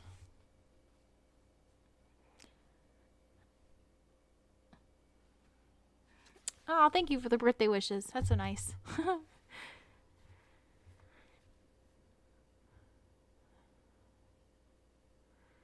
Oh, is there anything else anybody wants to talk about? This was fun. Thanks for doing this. This helped keep my mind off of things for a while. Oh my god, you and me with The Office. The cringe was too much, but Parks and Rec is everything. Yeah, it's like I tried really hard and I liked it at first, but as the seasons went on, it was like I can't do it. I can't. Oh girl, I'm with you. Michael Scott is so beyond cringe. I can't watch it sometimes. It just makes me too uncomfortable. I'm not good with like cringy. I've only seen up to season 5 of The Office, but I do love Jim and Pam. They are why I've tried to finish it. Yeah. After Jack's death, what is going to happen to Riley and Mac? What do you mean? Like, I don't know.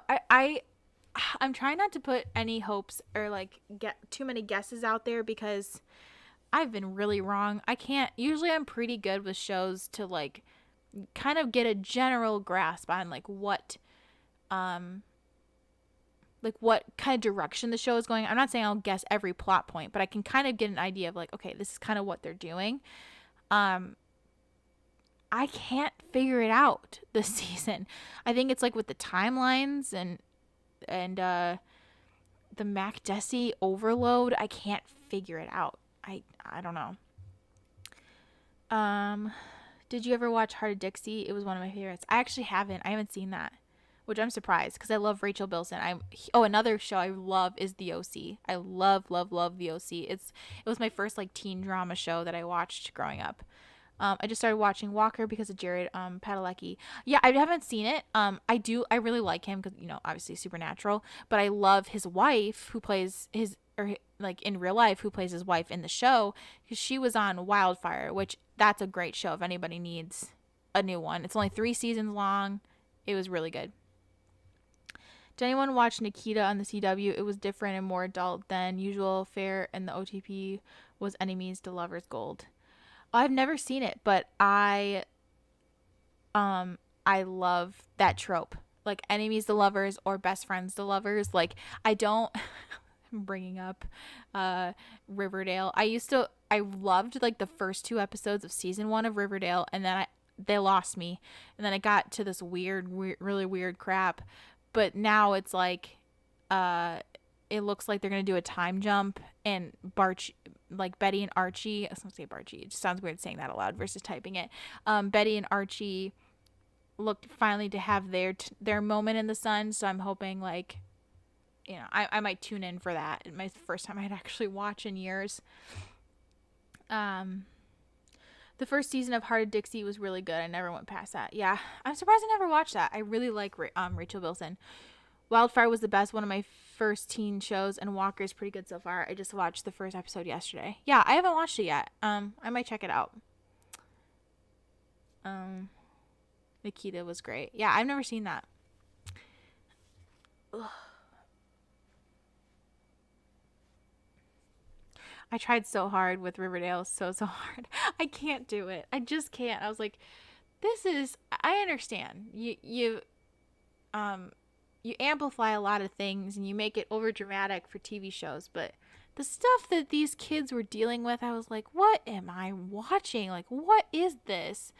So if Betty and Archie actually happen, I'm like, I might tune in to see, but if not, I'm like, no thank you. I have no interest. Riverdale's tragic. The writing is horrid. That's what I'm saying, because I read the Archie comics growing up. And so I already liked Betty and Archie going into it. And I was 100% ready to see like the love triangle, right? Because that's part of the comics. I was like, that's fine. I'm not, knocking it because if Betty wants to get with Veronica right now, because I know in the end, he's going to want to be with Betty. I know that. But then things just got weird. Like season 1 wasn't too bad, but after that I was like, holy no. No thank you.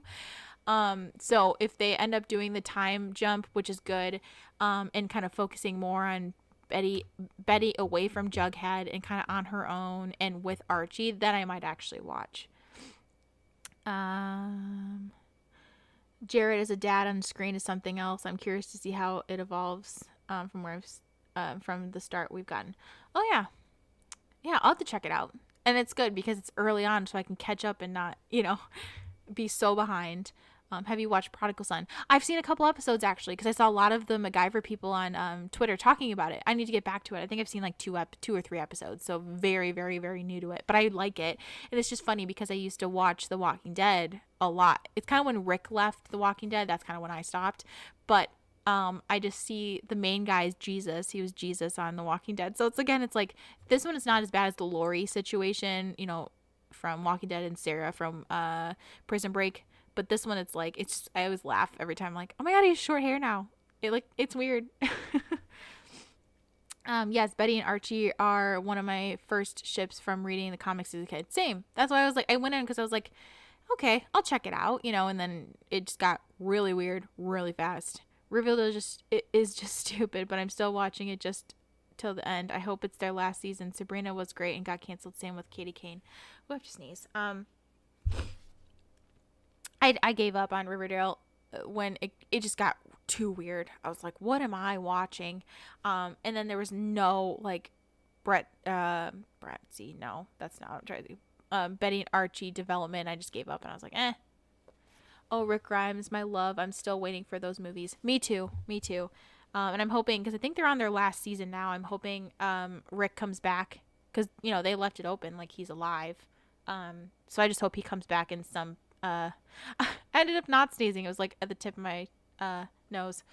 But I hope he comes back in some retrospect. And I heard that, I think they said that like Michonne, which I love, Michonne's my all-time favorite character on The Walking Dead. But I heard she's with Jesus or no, Gabriel. I don't know. And I'm like, no, you're supposed to be with Rick. Even though I'm like, I don't want to make her stay alone during all this, but it breaks my heart that if she's with somebody else, I'm like, no. But we'll see. Veronica Mars was amazing as well. Oh yeah, I've seen a couple episodes because I think they have it on Hulu. But I heard the not the reboot, but yeah, I know they brought it back for a season to like wrap it up, but I heard that wasn't good. So now I'm like, do I want to? And now Nancy Drew. Oh yeah, I haven't watched that, which is shocking because I never read like the Nancy Drew books growing up. Or I think I read a couple, but my sister and I actually, one of our favorite things to do that we've been doing together since we were like, I was young, like I was like 8 maybe. We play the Nancy Drew games. I don't know if any of you guys have ever played them. They're so addictive and so fun. We played like all of them like twice or 3 times through. And she's actually coming over this afternoon to play some with me because, you know, we're both dealing with my grandpa's death and we kind of wanted to just be together because she lives downtown. So do I. And because we live in the city, and then my parents, like, where all this happened, it's more in the suburbs, so like 20-ish minutes away. And we figured, like, if we can't be with them, we should be together. So I'm excited. We're gonna play the Nancy Drew games and have fun and stuff our faces with junk food, because what else do you do when you're grieving, you know? But I haven't even watched the Nancy Drew show, which is crazy because of how much we enjoy Nancy Drew.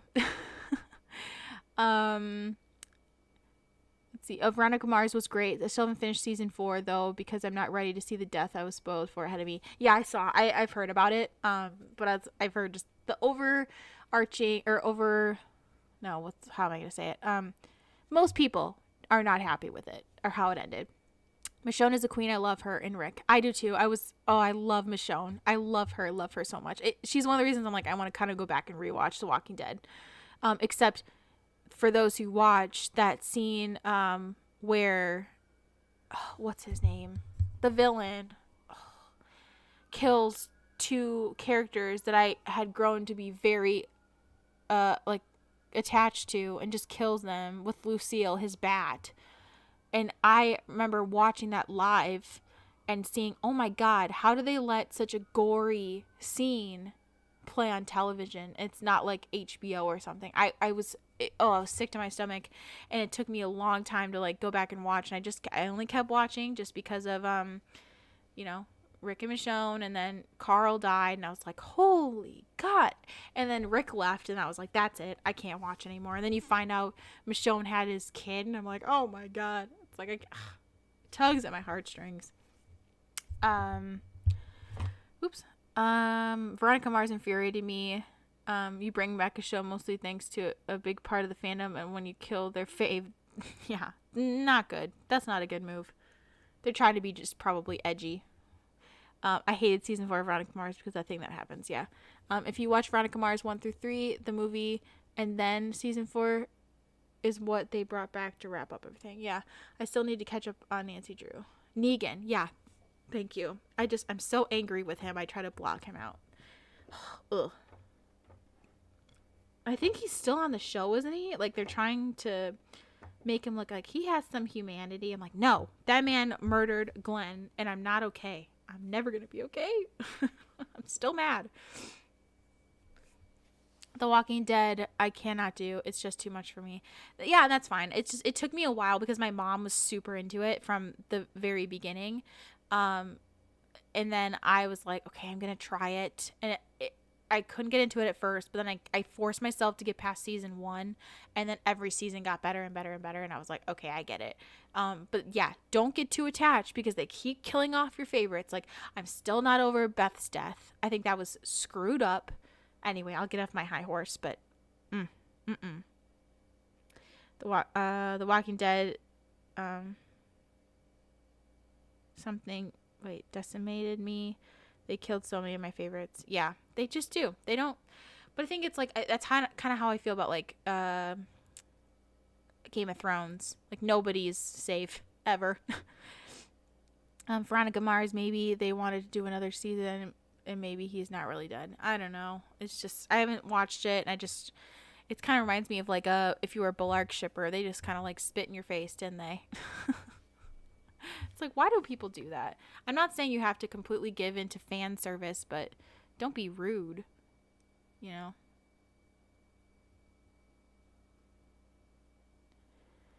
There's a new promo, and Maggie's kid is like, did the man who killed daddy get what he deserves? And she's like, oh no, no, no, no, no, no, no.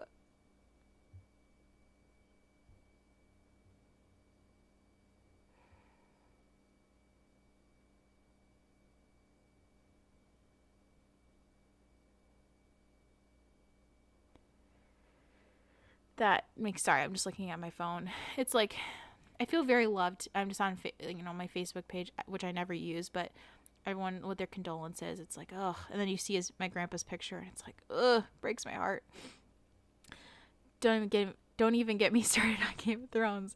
Oh yeah, I was so angry with, I don't want to this is a spoiler chat. You're going to get spoiled anyway. With you know, Jon Snow killing Daenerys, even though I knew it was happening. Like, that was my theory. I mean, I'm not glad I was right, but I knew. I was just, oh man, so pissed. Ugh. But I will say, it was so good. Like, I just think about watching those episodes live and my mom and I cheering when Joffrey died, and I was like, oh my god. So I did really like Game of Thrones. Even though I'm not happy with the ending, I still really enjoyed watching that show.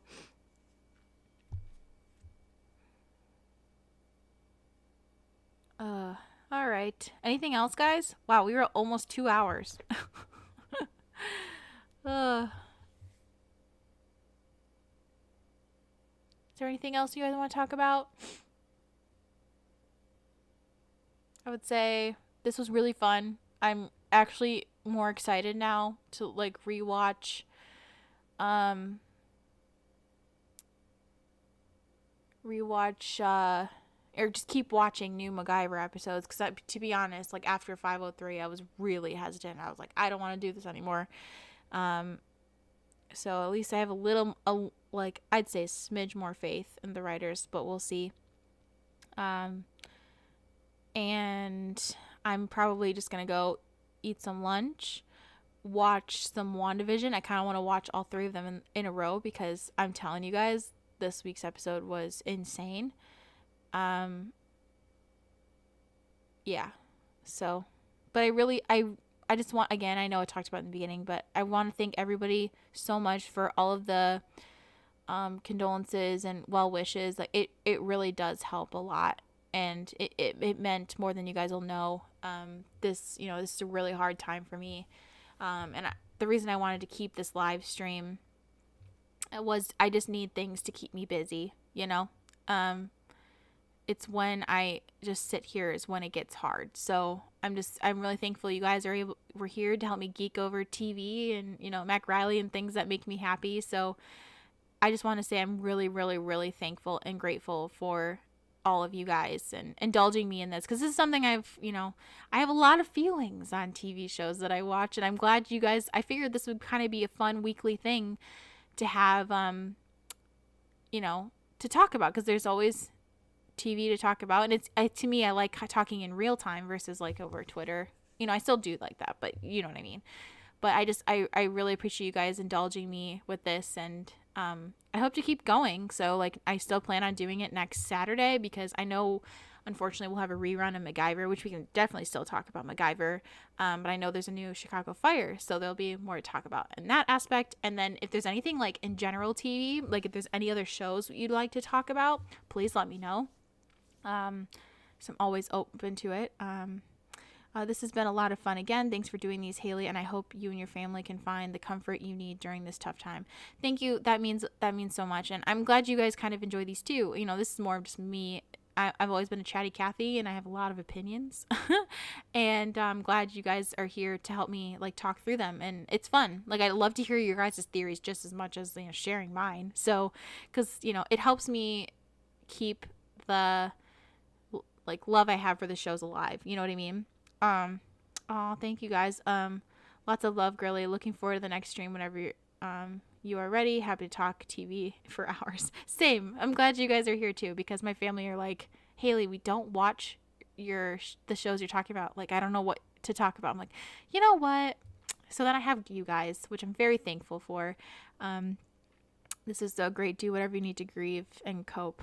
Thank you. Yeah, it's hard because, my grandma dying 2 years ago was really hard on me because her and I were very, very, very close.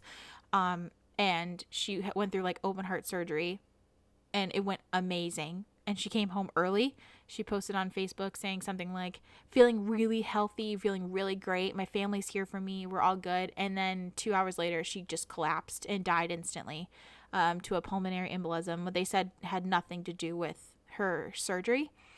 And so it was like you had all this hope and then it was immediately ripped away. And I would never put that on anybody. It's the worst. And I'm still dealing with it. And I was selfish because, I still love my grandpa with him, but I know deep down he died. A big part of him died that day. I know he would want it like to still live. Like he was still happy, he was head of his church, like the council, and he would go to his, very safely, but he would go to his coffee shop with his two friends, just every other day just to catch up as they do. And and we'd have him over for dinner for, family dinners. So he was never alone, but you could just tell like every time he went home, because he sold the house that she died in and that they lived in for 50 plus years. And then they, she died in that house. It was just hard for all of us to be there. And then he moved into this, like, it wasn't like a retirement home, but it kind of was. It was like for like the middle age, because he was kind of younger, so like he wasn't didn't need like everyday care or anything. Like he was on his own. It was like an apartment building for the elderly, I guess you could say. And he would go home alone. He was used to having someone there. Like they were together since junior year of high school. They were prom king and queen. They were the cutest people ever, and they loved each other a lot. And my family were like extremely close, and so it hurts, and I just think about my dad, and now I hate that, like, my dad's girlfriend, she means well, she really does, but she's like, he's an orphan now. And I was like, okay, that may be factually true, but that hurts. Like, if you think about it now, like, my dad doesn't have any parents, so it just it's a hard hit. And how, like, we thought he was gonna be, pick up from COVID, and it got worse. Like, in less than a week, he contracted COVID. It caused pneumonia. His lungs failed, and he died. So it's just crazy. Like, life's short, and I'm being selfish because I still want him here with me, but at the same time, I'm glad he's with her. And yeah, so I don't want to keep preaching, but just make sure you guys tell your family and your friends you love them as much as you can. They're probably like, yeah, I know, but just keep saying it. Please be careful if you have to leave your house. And just be cautious of others. I don't want to, I won't preach. I won't be that person, but just from me, just try to be careful and tell the people you love them. Because it was just hard, because the last week he was just in and out of consciousness, and I tried calling and he never answered, and I texted him, and my final text from him, I said to him, like, hey, I hope you feel, hey grandpa, hope you feel better, really thinking of you, love you so much. And his was, hey Haley, I think I'm hoping I'm feeling better too, I love you. And that's it. And that was like 2 days before he died. So I'll keep that text forever, but it's heartbreaking. But so yeah, tell the people you love them, and just be careful. This was a lot of fun. Thank you for chatting with us. Yeah, no, thank you guys. I really do have I really have fun doing this stuff, and I don't mean to get all like sappy and emotional, but it's going to help me, especially going in, to these, cuz this death is going to hurt for a really, really, really long time. So I think having things to look forward to, like, talking with you guys on Twitter, talking here, it's going to help. Yeah, that's not something anyone needs to hear, no matter how true it is, especially right after your dad had lost his father. Yeah. It's something like they've been together. My dad and his girlfriend had been together for a really long time. It's just she kind of grew up in a household very different than mine. Like, I'm very fortunate. We were very loving. Both my parents love me so much, and my dad's side grandparents were really, really, really amazing to me. And my dad's girlfriend, just didn't get that kind of luxury, so she's trying. She's gotten a lot better over the years, but sometimes, like, when I heard that, it just kind of like rubbed me the wrong way. And it's like, that's not really an appropriate thing to say, even if it's, holds truth. But grief does weird things to people, so I will never hold it against her. It was just one of those things that was like a sucker punch to the gut, like when I was already feeling down. So anyway, make sure today, it's a sad day for me, but try to do something that you love. That's what I'm trying to focus on. Do something that makes you happy. I'm going to be stuffing my face with food that I probably shouldn't. I'm thinking some sushi or some Taco Bell. My range is incredible, I know. Or, and, my sister coming over, and we're going to play some video games and be together, because it's what makes us happy. And I just want to make sure you guys are living every day. Do something every day that makes you happy. Take the time to do that, and tell the people you love them. That's really what I take about this. And just, yeah, grief definitely does weird things. It does. It's a roller coaster, I think a lot of it too, something I didn't mention earlier, is I was angry at him. I was furious when I found out he tested positive, because I was like, why didn't he listen? We told him how serious this disease is. And, he wore a mask everywhere he went. So it wasn't like he was, careless like that, but he put himself in more danger. But at the same time, like, he was by himself. He wanted to keep some things constant, and I can't blame him for that. It's just more like, I feel guilty because when he first contracted the disease, I was pissed. I was so angry. But now that I look back at it, it's more of just angry at the situation, not him. So it's just, I'm dealing with a lot of guilt right now, sadness, and just grieving. So having you guys here has really helped. And this was 2 hours that I was not able to really think too much into it. So I want to thank you all so, so, so much. It means more than you'll ever know. And I do plan on doing these every week, or pretty much every other week, but I plan on being here next week to talk about, because I'm sure Chicago Fire, we're going to have some stuff to talk about. And I'm sure I'm going to overanalyze some MacRiley stuff, so we'll have more things to talk about. So anyway, but thank you guys so much. This was really, it meant a lot, and I will see you guys soon. Have a great weekend, everybody. I'm sure I'll talk to you on Twitter. Bye, guys.